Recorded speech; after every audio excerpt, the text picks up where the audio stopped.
Hello everyone. First of all, I would like to thank the organizer for giving me such a nice opportunity. I will be discussing about the transient stress relaxation in shear jam dense suspension. So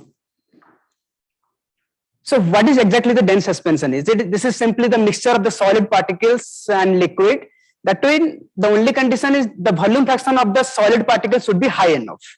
But turns out that even if you know the properties of the solid particles and the liquid separately, but to predict the behavior of the dense suspension is not that much so easy. And in nature, you will find a lot of interesting phenomena actually. And out of all this interesting phenomena, I will now focus on the shear thickening phenomena or shear jamming phenomena, which is simply that with shear stress or shear rate, the viscosity of the suspension drastically increases.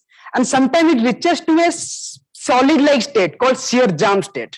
And in YouTube and some other platform also will get a lot of interesting video. So the main point is that when you stop applying the stress or shear rate or impact, whatever you can say, then the whole system will come back to its original liquid-like state. That is the beauty of this kind of suspense, this kind of systems actually. So this kind of suspension has a lot of potential applications actually in industry, like development of liquid body armors, adaptive material developments, sensor developments, kind of like this. If you think deeply, not only the shear thickening phenomena is very important for this application point of view, the relaxation of this jam state is also kind of very important for the application point of view. And more importantly, the transient relaxation behavior, how quickly the system can relax back to its original state. That is a very crucial point for the application point of view. If you find in the literature, you will find a very handful of study actually regarding both in experiment and numerical methods also. And almost everything they are actually predicting one non-exponential multimode relaxation behavior close to jamming.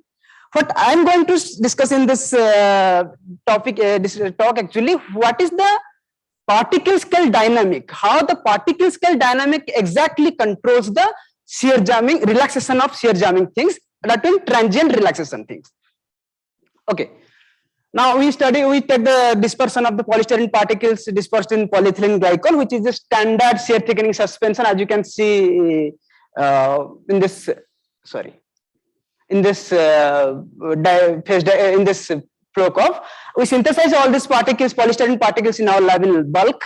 And as an experimental protocol, actually, it is simple. We just apply a step strain for certain amount of time and observe the stress relaxation during that period of time, actually. Now, as you can see here in this plot, here the solid lines, the colored solid lines are representing the shear strain of different magnitude, and all the symbols here, that is representing the shear stress. As you can see here, with application of the shear strain, the shear stress in the system increases suddenly, attains a peak value, then it starts relaxing. And almost all the relaxation you can see here, it is kind of smooth relaxations. And one can easily fit with this functional form called power law cut off by stressed exponential functions. Interestingly, similar functional form people have observed in numerical studies also, where they have observed the relaxation of the shear jam state for a frictionless particles close to jamming, actually, you can say. So now, if you further increase the strain amplitude, shear strain amplitude, what we'll observe here, that the peak stress developed in the system, that is actually increasing, but the relaxation behavior is now somehow different than the previous. And you can clearly see a discontinuity, you can see here, clearly discontinuity you can see here. And during this discontinuity, actually, maximum amount of stress got relaxed. Now, why this is happening actually? What is the major cause from transferring from continuous to discontinuous things actually? This is the same data. Here now we are focusing on this discontinuous part. From these things, we can clearly identify two different time scales actually. One is the fast time scales, that is where the almost maximum amount of stress relaxing quickly within a fraction of a second, and then there is a slow time scales where rest of the stress relaxes with little longer time scale than the faster one. Interestingly, one thing also we'll observe this relaxation happens just after the power law regime. You can see just after the power law regime, this kind of relaxation happens, And during the second relaxation regime, there is a clear peak in the fast normal stress difference, which is not that much intuitive actually. So in order to understand this kind of interesting relaxation behavior, we take the help of high resolution in situ boundary imaging. This is actually the diagram, that experimental setup. Actually, this is the exact experimental setup. We just incident some light to the sample boundary surface and collect the scattered light. The idea here is that people have already observed that shear jam system or shear thickening system sometimes shows the dilatancy due to the shear kind of things, as you can see in this video, where the particles protrude out of the liquid air interface. So we just wanted to see what happens in our case and what happens exactly when this kind of discontinuity happens. What is the difference between this kind of two mechanism actually? So this is the video I'm going to play here. This is the top cone and this is the bottom plate and sample in between. So now you will observe when you apply a shear strain, you will find that the sample intensity will increases. But in addition to the overall increase in intensity, you will find a large number of tiny bright spots. And these bright spots will relax quickly. Then the overall intensity relaxation happens. As you can see, a lot of tiny bright spots appear. This relax quickly. Then the overall intensity relaxation happens, or we can say dilation relaxation happens with a longer time scales, we can say. And to visualize it more magnify way, particle level scale, what exactly happens in particle level scales, we try this high resolution imaging again. Again, this phenomena you can, together with the rheological data also you can see here. Bright spots appear, this will relax quickly. Then the particle starts, it will come back to the original position or liquid position, you can say. It will take longer time, and by the time the stress also will relaxes. Now, these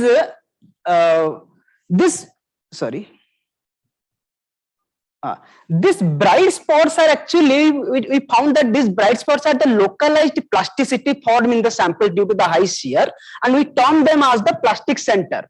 So now if you now calculate the intensity around a region where the plastic center is there and another region where there is no plastic centers, we'll find that the intensity relaxation is also happening in a two-step around this plastic center region, but the intensity relaxation turns out to be a single-step relaxation when there is no plastic centers. And from this first relaxation graph, you can say, we can easily find what is the time scales for the plastic center relaxation. We observe a lot of plastic centers regions, and out of that we can get our statistics. We clearly distinguish two time scale regions. One is plastic center relaxation, another is dilatancy relaxation. And turns out that the plastic center relaxation time is somehow related to the fast relaxation time scales of the rheological data, and the dilation relaxation time is somehow related to the slow relaxation rheological time scale. Now, if you take two consecutive images during each process, dilation relaxation and plastic center relaxation, and you find the difference image between these two consecutive images, then the idea here is that if you take the difference image, if there is some changes happen in the, some relaxation happens in the samples, that part will be brighter in the difference image. So here you can see, during the plastic center relaxation, if you take the difference image, only a localized bright spots you will find in the plastic center relaxation regime, but in the dilation relaxation regime, the whole sample surface is looking kind of bright. That is, we can confirm here that the plastic center relaxations are the localized particle rearrangements, whereas the dilation relaxation is kind of the system spanning particle reorganizations. Now, after getting an excellent agreement between the particles relaxation, plastic center relaxation timescales with the fast relaxation timescales and the dilation relaxation timescales with the slow relaxation timescales, we tried to observe what is the effect of volume fractions, how these two timescales varies, okay, and what is the effect of solvent viscosity also, how it affects the two different timescales. You will find that the slow timescales is actually very sensitive to the solvent viscosity and the particle volume fraction, but the fast time scale is somehow remains unaffected, since it is because of the particle level plasticities, we can say. Now we just quantitatively measure some time scales actually, that is one time scale from the fast time scale, slow time scales, that we found that this is kind of related to the inverse of critical shear rate. This critical shear rate actually, that is the onset shear rate for the shear thickening in steady state measurements. And for the fast relaxation timescales, we use this formula and this turns out it is kind of giving a reasonable value for the fast relaxation timescales also. We derive this formula from our understanding about this mechanism, which is based on the surface tension effect and localized viscosity concept actually. Now, we try to relate our transient relaxation data with the steady state shear jamming flow, shear jamming phase diagram. Here the green line represents the shear jamming phase diagram that we derived with this formula using this, all this parameter actually we derived from the steady state flow curve using this White-Skates model actually. So what we found here, this is interesting, right? So you'll find that the red region that is representing the discontinuous relaxation regimes, where the yellow dots that is representing the plastic centers, appearance of plastic centers regime, we'll find this is hand to hand actually during the discontinuous relaxation regime. And just below that region, there is another smooth relaxation regime happens, which is represented by a power law cut off by a stretched exponential functions. And other parts are represented by the stretched exponential functions. So interestingly, we can clearly distinguish two distinct transient stress relaxation regimes in the steady state shear jamming phase diagram. So at the end, I just want to conclude like that we identify two distinct relaxation regimes in shear jam state with two different time scales, and we correlated these time scales with the fast plastic center relaxation time scales and the dilatancy relaxation time scales, and we just confirm our hypothesis using some changing the solvent viscosities and volume fractions, and finally we establish an intriguing relationship between this transient relaxation behavior with the steady state phase diagram from the White-Skates model. But although we just find out what is the role of plasticity in controlling the mechanism of the shear jam state, but the microscopic nature and dynamics of such plasticity, and together with its connection to a more general framework of soft glassy rheology, still it's kind of challenge, and some work we started doing, but still a lot of things to do. And finally, I would like to acknowledge my supervisor, Dr. Sayantan Majumdar, and all my lab members for their active support, and KM Yatindran for helping me for this sale. Thanks a lot. Thank you. Right on time. So, questions? Hi, very nice talk. Question about this plasticity relaxation. You said that the fast time scale doesn't depend on the solvent viscosity. Does that mean there is actually direct contact between the particles with essentially no fluid in between? Do you think that's what's going on?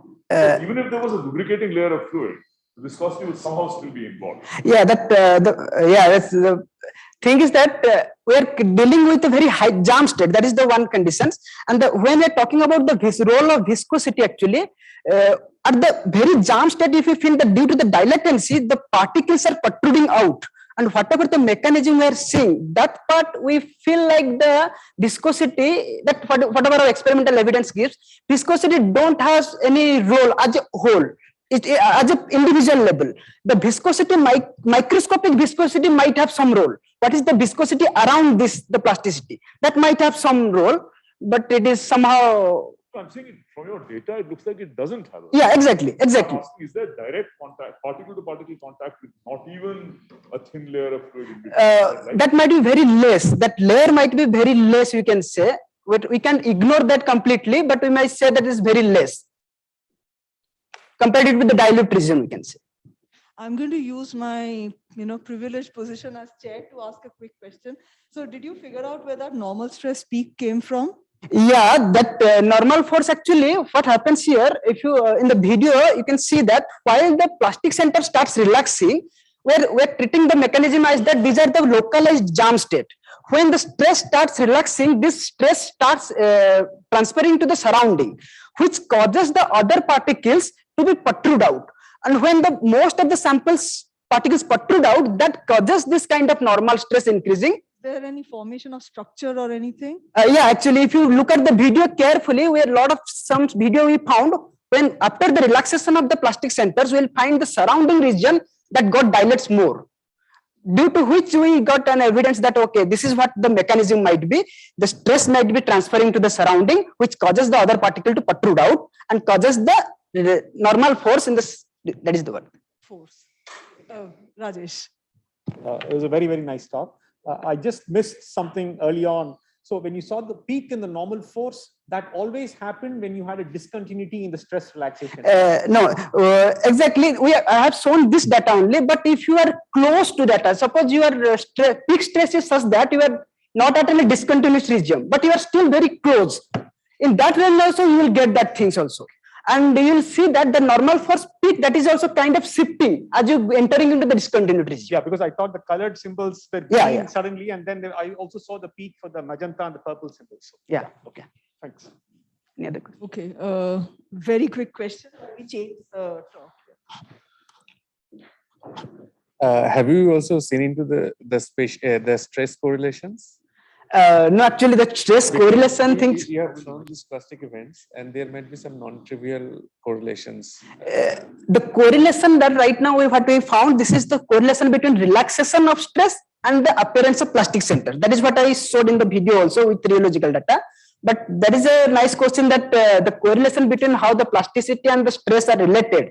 That is actually a nice study actually, and that's going on our mind. But we need some better data to get and to give a comment over that only. Thank you. Have you considered clubbing it with boundary stress microscopy so that you get correlations from the bottom plate as well? So you can measure stresses by coating it with a polymer. Yeah. You can read out the polymer. BSM image kind of things we're talking yes, about. yes. Yeah, that's a nice suggestion.